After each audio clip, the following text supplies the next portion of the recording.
जय श्री राधे। पूज्य श्री सद्गुरुदेव भगवान के चरणों में प्रणाम। परम पूज्य श्री बालकृष्ण दास जी महाराज का जीवन चरित्र।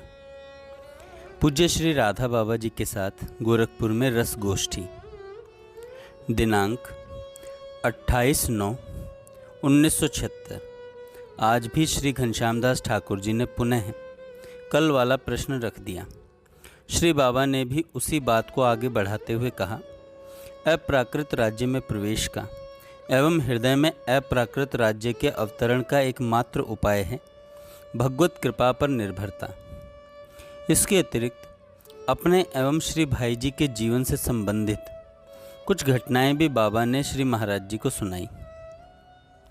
श्री गोपी गीत का प्रभाव एवं वृषभानु नंदिनी श्री राधा तथा श्री कृष्ण के अप्राकृत सौंदर्य पर भी चर्चा हुई। 29/9/1976 श्री महाराज जी ने आज श्री बाबा को अपने एक निज जन का परिचय देते हुए कहा, ये 2 लाख नाम नित्य लेते हैं तथा रात को 12 बजे रास पंचाध्यायी का पाठ करते हैं।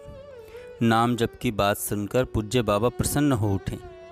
मुझे लक्ष्य कर कहने लगे, नाम जप इतना हो कि नाम में रस आने लगे, नाम प्रिय लगने लगे। साथ ही साथ अपने अनुभव की कई बातें भी बतलाई। तंत्र साधना, श्री महात्रिपुर सुंदरी की उपासना एवं गुप्त मंत्र की प्राप्ति तथा अंतर जगत में मिली हुई अपनी भावात्मक दीक्षाओं के स्वरूप के विषय में श्री महाराज जी को बताया। नाम निष्ठा के साथ धाम निष्ठा का महत्व बतलाते हुए रास पंचाध्यायी तथा भावमयी साधना में संगीत के महत्व पर भी चर्चा चली।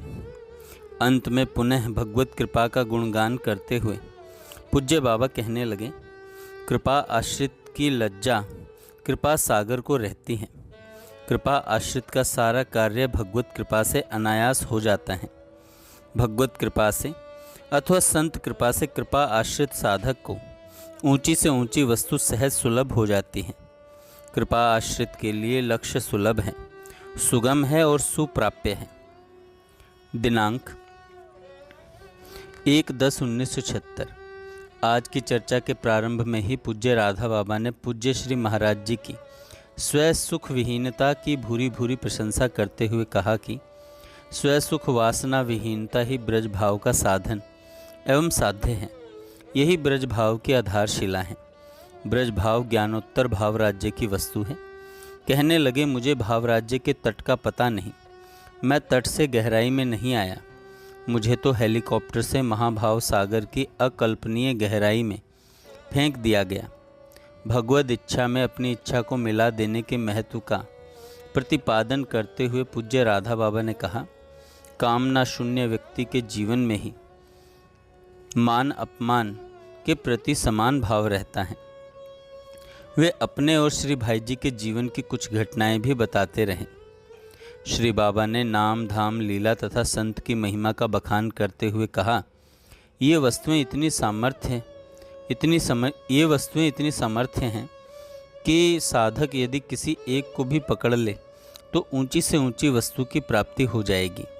श्री राधा बाबा ने जय जय प्रीतम काव्य से सांवर का गोचारण, वेणुवादन, जल केली आदि से संबंधित अंश भी पूज्य श्री महाराज जी को सुनाए। इस समय पूज्य श्री महाराज जी के माधुर्य मग्नान की तन्मयता देखते ही बनती थी। वातावरण में एक सरस गंभीरता परिव्याप्त हो रही थी। आज की बातचीत पूज्य बाबा कर्मकांड तथा वेदांत से प्रारंभ हुई, परंतु शीघ्र ही ब्रज भाव की सरस चर्चा में परिवर्तित हो गई। 4/10/1976 श्री बाबा ने कहा, कुंज निकुंज का अंतर निम्बार्क साहित्य और गौड़ीय साहित्य में भी स्पष्ट रूप से व्यक्त नहीं हो पाया। फिर वे और भी गहराई में उतर गए और कहने लगे, निभृत निकुंज वह तो मेरी अनुभूति की वस्तु है। ब्रजभाव के ऊपर ब्रजभाव के मुख्य 4 घाटों गोष्ठ, कुंज, निकुंज और निभृत निकुंज में से किसी भी घाट से जिसे जो अच्छा लगे भाव सागर में उतरकर डूबे तो सही, सत्य वस्तु अपने आप प्रकट हो जाएगी। केवल निभृत निकुंज घाट ऐसा है जो कृपा करके स्वयं अवतरित होकर साधक में उतरता है। श्री बाबा ने बताया, आचार्यों ने महाभाव सागर की अनुभूति की ऊंची ऊंची तरंगों का वर्णन किया, परंतु अंतिम सीमा में किसी को भी बांधा नहीं जा सकता। यह नहीं कहा जा सकता कि महाभाव सागर में इतनी ऊंची लहर है।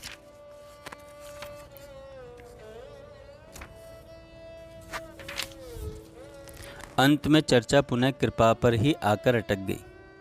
कहने लगे, भजन से साधक में पात्रता आती है, पर वस्तु की प्राप्ति तो कृपा से ही होती है और हर एक व्यक्ति कृपा का अधिकारी है। कृपा उसे ही प्राप्त होती है जो कृपा की प्रतीक्षा करता है। दिनांक 5/10/1976।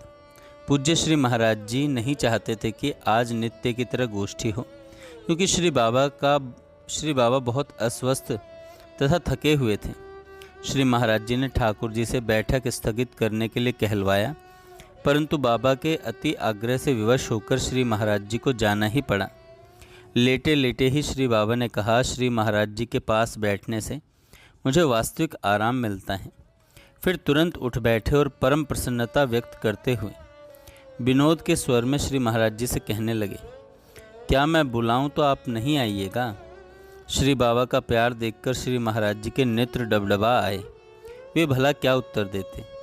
आज तो श्री बाबा उमंग में भरकर अपने व्यक्तिगत जीवन की और बचपन के नटखटपन की अनेक बातें व घटनाएं सुनाते रहे।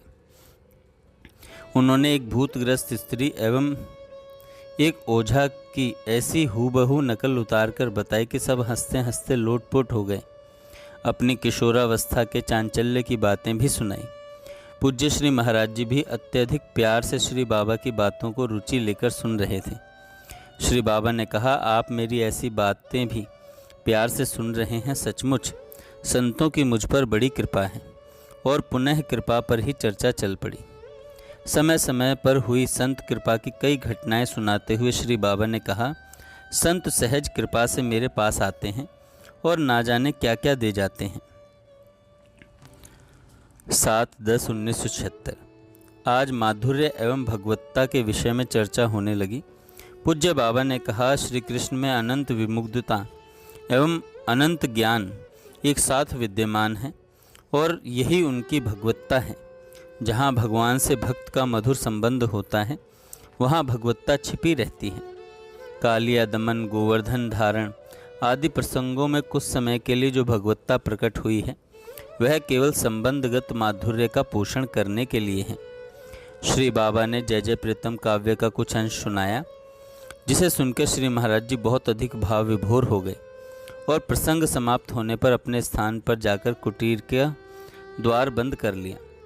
बातचीत के मध्य पूज्य बाबा के मुख से कभी कभी गूढ़ार्थ भरे ऐसे वाक्य भी निकलते थे जिनकी गहराइयों की थाल ले सकने की क्षमता पूज्य श्री महाराज जी में ही थी। आज चर्चा के लिए 10/10/1976। आज चर्चा के लिए श्री बाबा ने किसी प्रकार समय निकाल ही लिया, क्योंकि आगामी दिन श्री महाराज जी को श्रीधाम के लिए रवाना होना था। आपने दैन्य को ही ब्रज भाव की आधारशिला बताते हुए कहा, ब्रज भाव में मुख्यतः गोष्ठ भाव, कुंज भाव, निकुंज भाव और निभृत निकुंज भाव, इनमें से किसी एक की अनुभूति होने पर कैसे दूसरे भाव का आविर्भाव और फिर तिरोभाव हो जाता है, यह तो अनुभवजन्य ही है। स्वकीय परिकीय भाव की चर्चा भी हुई।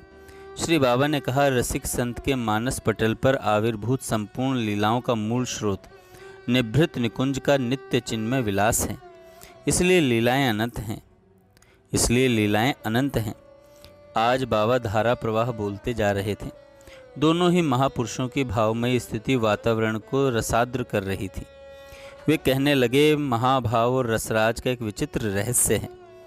महाभाव सागर की कोई विशाल लहर आएगी और तट पर खड़े व्यक्ति को भी बहा ले जाएगी। आवश्यकता तो है तट पर आकर खड़े रहने की। अपना उदाहरण देते हुए उन्होंने कहा, पहले मैं शिवोहम शिवोहम कहता था, परंतु परिवर्तन हुआ तो एक क्षण में सारा बदल गया।